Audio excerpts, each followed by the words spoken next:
Hello everyone, you are watching physics class, grade 11. Today I am going to discuss you about projectile motion. So what is meant by projectile? Do you know? Whatever we are throwing, let it go on the surface of the earth is known as projectile. Okay? Whatever we are throwing with some velocity and let it allow to go on the surface of the earth is known as projectile. So many projectile you have seen in your daily life. That is, when you watering the garden from the hose, the water ejected from the hose pipe is an example of projectile. A bullet fired from a rifle is an example of projectile. A ball thrown in any direction is an example of projectile. Have you got it? So whatever we are throwing with an initial velocity, let it go on the surface of the earth is known as projectile. Let's see the definition of projectile. When an object is thrown in the air with some initial velocity and then allowed to move under the action of gravity alone, the object is known as projectile. This motion is called projectile motion. When an object is thrown in the air with some initial velocity and then allowed to move under the action of gravity alone, the object is known as a projectile. Okay, so the path followed by the projectile is called trajectory. Some of the examples are given in your book. I hope that you have understood about the projectile motion. Whatever we are throwing with some initial velocity is projectile motion. Not only just upwards, downwards also there. In any direction. Okay. Let us see the examples given in your book. Examples of projectile are an object dropped from a window of a moving train. From a moving train, we are dropping the object. It's an example of projectile. Next, a bullet fired from a rifle, a ball thrown in any direction, a javelin or shot put thrown by an athlete, a jet of water issuing from a hole near the bottom of water tank, etc. etc. Understand? So these all are the some of examples of projectile motion. Let us discuss two types of projectile motion. Okay, one is called horizontal projection, another one is called angular projection. So before going to understand these two types, we have to know some of the concepts. That is the velocity concept. Here in the projectile motion, a uniform velocity in the horizontal direction which will not change provided there is no air resistance. That means in the horizontal direction, the velocity is constant. Velocity is constant. Uniform velocity is maintained in the horizontal direction during projectile motion. Understand? And the next point to be noted is there will be a changing velocity in the vertical direction. A uniformly changing velocity, either it will be increasing or decreasing in the vertical direction. So these are the 2 points should be noted under the concept of velocity in projectile motion. So when you are throwing an object, horizontally the velocity is constant, but vertically because of the action of gravity, the velocity gets changed. Clear? Now the types of projectile motions are given. There are two types of projectile motion.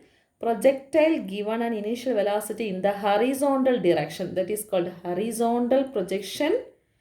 Next, projectile given in an initial velocity at an angle to the horizontal, that is called angular projection. Angular projection. Clear? Now, some of the assumptions are given to study the motion of the projectile. That also we can note it. First one, air resistance is neglected. So always we will be neglecting the air resistance and we will be discussing the result. Next, the effect due to rotation of earth and the curvature of earth is negligible. The rotation of the earth we are neglecting, and acceleration due to gravity is constant in magnitude and direction at all points of the motion of the projectile. Acceleration due to gravity, G, is constant at all points of the motion of the projectile. So these are the assumptions you have to keep it in mind. Okay, all right. Now let us discuss the projectile in horizontal direction. Okay, all right. So the two types of projectile motion, horizontal projection and angular projection. In today's class, we are discussing only about projectile in horizontal direction, or we can say horizontal projection. Okay, let's consider a projectile motion. That is, from a top of a tower or a building, high building, an object is thrown with some initial velocity. Okay, so let us consider this is the tower and this is the ground.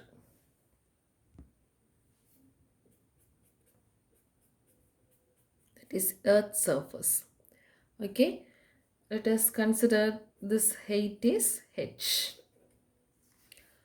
So from this top of this tower, an object is thrown, say a ball is thrown with some initial velocity. So initial velocity I can consider as u. Okay, so it is thrown and it reaches to the ground. Okay, let us note that this is the point O, this is at a particular time the point P, and this is the point A. Okay, so the ball is thrown with horizontally. We are throwing horizontally from this top of the tower. It moves this direction. That means it traces the path OPA. Okay, so here it covers the horizontal distance as well as vertical distance. Horizontal distance and vertical distance. Okay, so I can consider the horizontal distance. Horizontal distance is considered as x at a particular time t, x, and vertical distance is considered as y. Okay, so this is the vertical distance. Let us consider t be the time. The time taken by the ball or an object to reach the ground at the point A. Now look at this figure. This figure is a two-dimensional case, isn't it? So here we can deal this projection horizontally, motion along horizontal direction as well as motion along vertical direction. You have to note it here. Already I said horizontally the velocity is constant. So u is constant. U is the initial velocity. U is the initial velocity. This can be classified into two: along the x direction ux, along the y direction uy. Okay, so along the x direction ux, that is equal to constant everywhere. Okay, horizontally the initial velocity is constant, horizontal component of velocity. Now let us apply the kinematic equations, both x direction and y direction, and let us find out the h formula, time formula, the resultant velocity and the range and all. Okay. So first, motion along horizontal direction. So in this, we are first finding the distance traveled by the projectile in the horizontal direction. So in order to know the distance, we can use the second kinematic equation. What is the formula of second equation? S is equal to ut plus half a t square. This is the formula. So using this formula, we are going to find out the distance traveled, horizontal distance traveled by the projectile in a particular time t. So instead of s, we have to substitute x. Okay, horizontal distance traveled is x. And u, instead of u, we have to substitute horizontal component of velocity x along the x direction. And t is time. What about the acceleration? The acceleration a is equal to 0. Horizontally, there is no acceleration. Understand? We are discussing in the horizontal direction. So horizontally, there is no acceleration. Vertically, the acceleration happens. So that we can substitute a equal to 0. Now we can get the kinematic equations as, that is the horizontal distance. X is equal to uxt plus half a t square. A becomes 0, so it is equal to 0. So x is equal to uxt. This is the horizontal distance traveled by the projectile. Clear? Now let us discuss motion along vertical direction or downward direction. So in the downward direction, the same distance we can calculate using the formula S is equal to ut plus half a t square. So here instead of this S, we can substitute y. The downward direction, the displacement is taken as y, the distance, isn't it? And u, that is the vertical component of velocity, that is uy. What is the value of uy? This uy value is equal to 0 because initially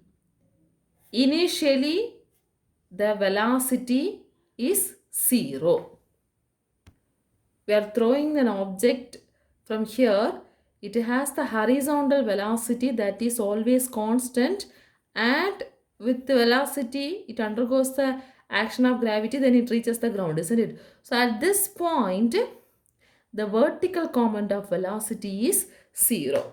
Are you able to clear? Are you able to understand?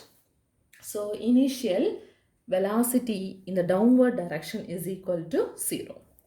Then half tt. What is the value of a? A is equal to g because it undergoes acceleration due to gravity. So now let us write the vertical distance or the downward distance traveled by the projectile is y is equal to uyt. Uy is uyt plus half g t square. Uy is equal to 0, so we can write y is equal to half g t square. So this is equation number 2. So we have got it, horizontal distance traveled by the projectile as well as the vertical distance traveled by the projectile, x and y. Clear? Now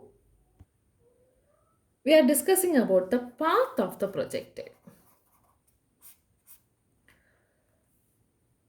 So we know the equation 1, x is equal to ux into t. Please refer it, okay. From this, what is the value of t? T is equal to x by ux, x by ux. So substitute t value, substitute t equal to x by ux in equation 2. What is the answer? Y is equal to half g into x square by ux square. Isn't it? Y is equal to half g into x square by ux square. This we can write it as half, otherwise g by 2ux square into x square. Because g is constant, 2 is constant, horizontal component of velocity is also constant, then x alone varies. So we can write this as k into x square. So y is equal to k into x square, where k is g by 2ux square. So y equal to kx square. This equation is similar to the equation of parabola. You may have learned in mathematics the parabolic equations. So this equation y equal to kx square is the equation of parabola.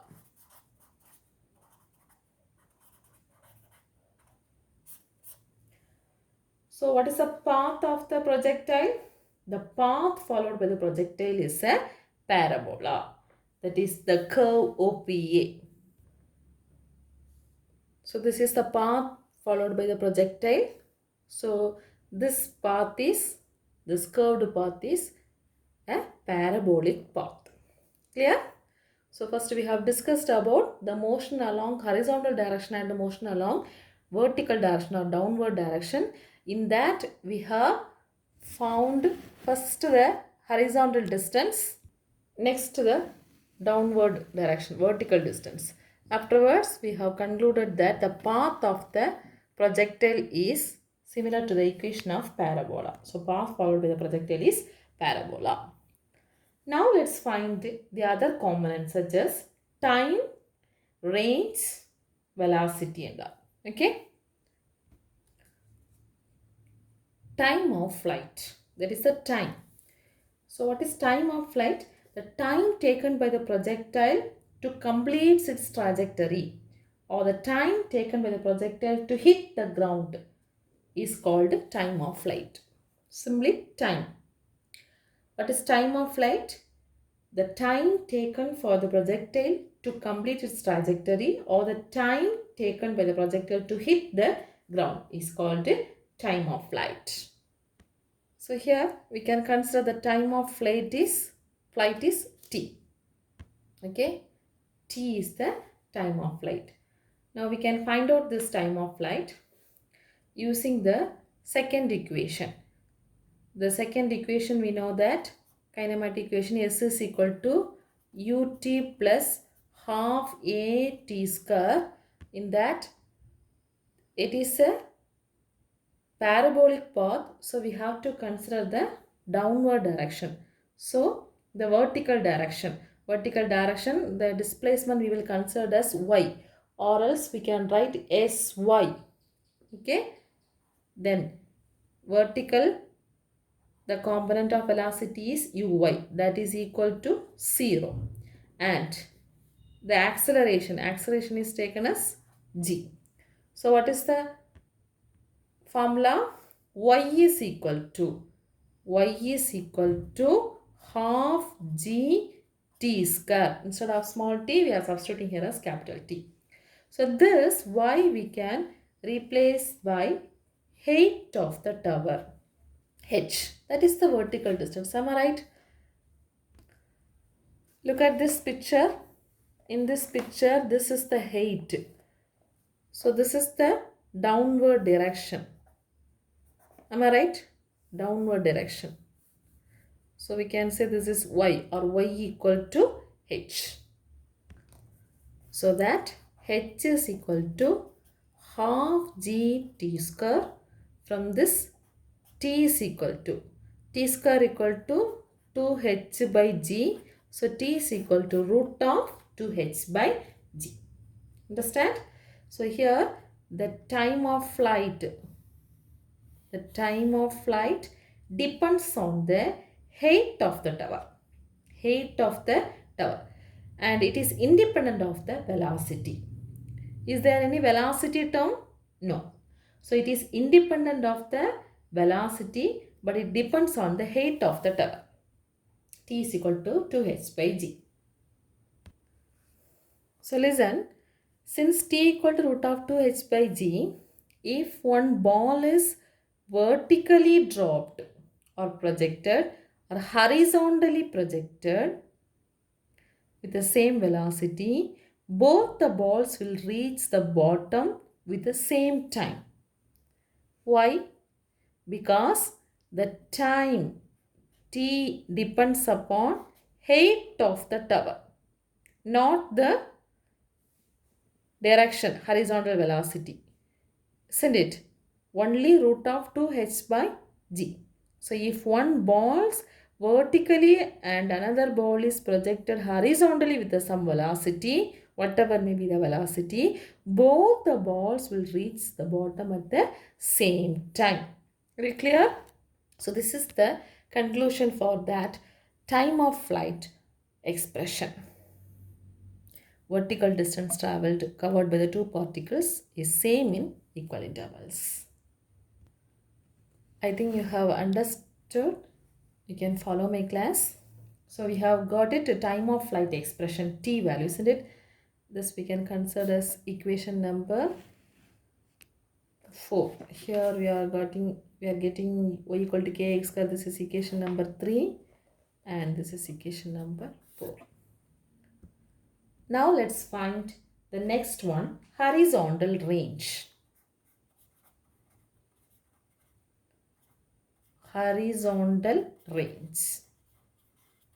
What is meant by range? It is the distance, isn't it? Range means the total distance.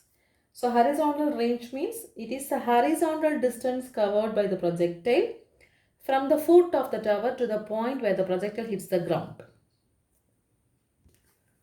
Look at this picture. This distance is known as range. Or what is range? The horizontal distance travelled by the projectile from the foot of the tower to the point where the projectile hits the ground. Okay, so that is horizontal range. So in order to find out the horizontal range, we have to use the horizontal distance formula.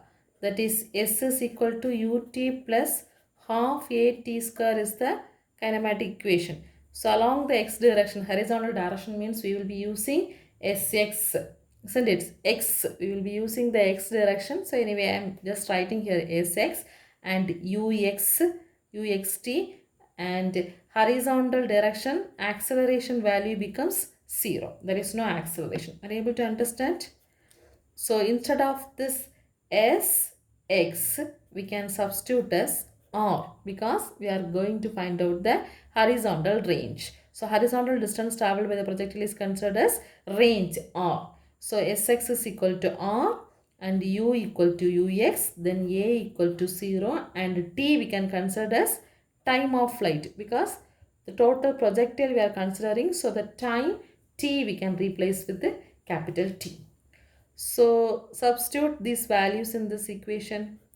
R is equal to ux into t, or we can write u into t, ux into t plus half at square becomes 0.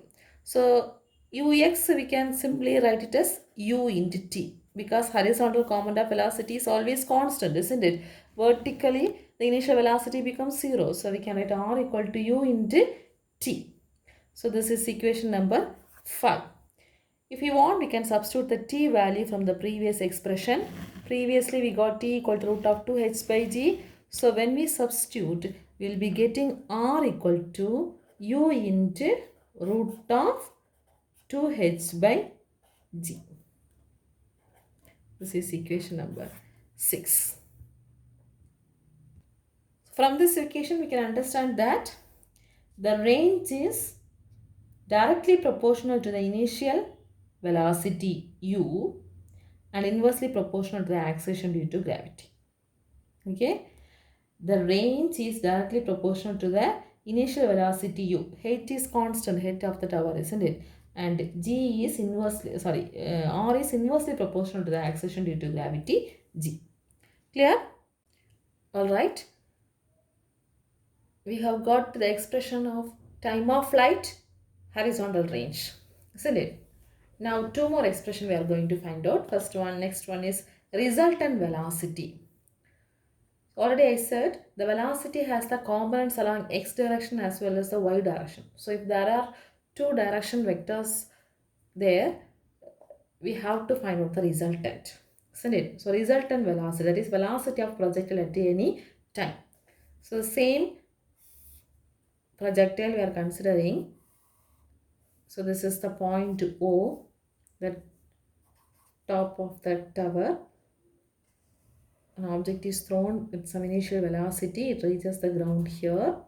Okay, so here we are throwing with the initial velocity u. Horizontal initial velocity is constant. Now let us consider the point P, the position P. At this point, what will be the resultant velocity? We are going to find out. So to this point, u is the initial velocity, v is the final velocity. Am I right? According to the kinematic equation, we will be considering u is initial velocity, v is final velocity. So at any time t, the particle may be in the position p. At this point, we can consider v is the velocity, final velocity. So we know that this velocity has the two components. One is along x direction, vx, and one is along y direction, vy. Okay, so now let's find out the resultant of this. That is, we are going to find out the resultant value of v and its magnitude and direction. So we can use the first kinematic equation for finding the velocity, because velocity equation v equal to u plus at, isn't it? So the velocity component along x direction or the horizontal direction or the x-axis is considered as vx equal to ux plus ax into t. So we are using v equal to u plus at. This is the kinematic equation. Okay. So velocity along the x direction, vx is equal to ux plus ax into t.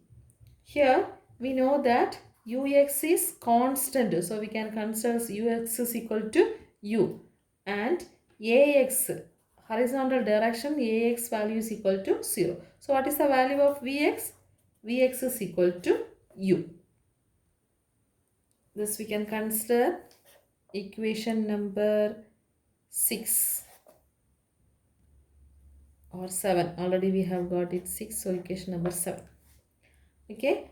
Now the velocity component along the y direction. Velocity component along the y direction. For that, vy is equal to uy plus ay into t. Am I right? So what is vy? Vy is along the y direction. So vy. What is uy? Initial velocity at the point P is 0. Vertical direction, isn't it? Initially we are throwing. So here we will be having initial velocity in the vertical direction, horizontal direction. Vertical direction, the initial velocity is 0. So uy value is equal to 0. And what is the value of ay? This is acceleration due to gravity, isn't it? So we can substitute ay equal to g. So what is the answer? vy equal to uy is 0, ay is g. So g into t. So equation number 8. We have got it two components. X direction one velocity, y direction one velocity. Then how will you find out the velocity vector, resultant velocity? We can write the vector v vector equal to, v vector means Vx into I cap plus Vy into j cap, isn't it? So I can write V vector. What is Vx? U. Vx is U. So U into I cap plus what is Vy? G. Gt. Gt into j cap. Now the resultant velocity, that is the magnitude,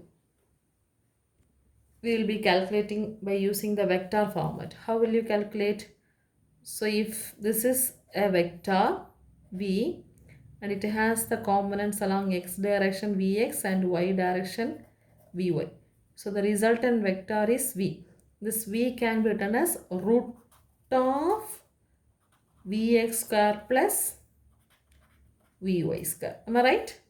So accordingly I can write the magnitude V is equal to, the magnitude of the velocity is nothing but speed, isn't it? That is V is equal to square root of U square, Vx square is U square plus Vy square is G square T square. Understand? So this is the magnitude of resultant velocity. So if you wanted to know the direction, means this is actually the direction. It is mentioned in the beta. Okay. So I hope you have understood to find the resultant velocity. Two directions the velocities are there, horizontal and vertical direction. First we have find out the horizontal direction, horizontal component of velocity using V equal to U plus AT. Next we are finding vertical direction, that also same equation. And we are applying the condition, we got V equal to root of U square plus G square T square. Understand? So this is nothing but speed. Speed of the projectile when it hits the ground. If we substitute the value of t from the previous equation, that is, when it hits the ground, we will be getting t value, capital T. The time of flight t is equal to root of 2h by g. So if we substitute this value here, that is v is equal to square root of u square plus g square t square. So what is t? Root of 2h by g. What is t square? 2h by g. So 1g get cancelled. We will be getting v is equal to square root of u square plus 2gh. So this is the speed of the particle when it reaches the ground. Speed of the particle when it reaches the ground. So we have discussed 10 equations. I hope you have understood today's class. So we have discussed about projectile motion. What is mean the projectile motion we have discussed. What are the two types, examples, what are the points to be noted. And today we have discussed in detail the horizontal projection. So horizontal projection, first we have taken the projectile motion, then we found out motion along horizontal direction, then motion along downward direction, then we have got a path. Path is like a parabolic equation, so we can say it is an equation of parabola. The time of flight, time taken by the projectile to reach the ground, root of 2h by g. Next, horizontal range, r equal to u into t. Next, resultant velocity, v, and speed of the particle when it hits the ground. So this equation is a long answer. They will not ask all the terms. They will be asking specifically find out the time of flight and horizontal range, or only prove that path of the projectile is a parabola. Such a type of questions they will be asking. So depending upon the question, we can answer it. Understand? Okay, students, learn well. Thank you.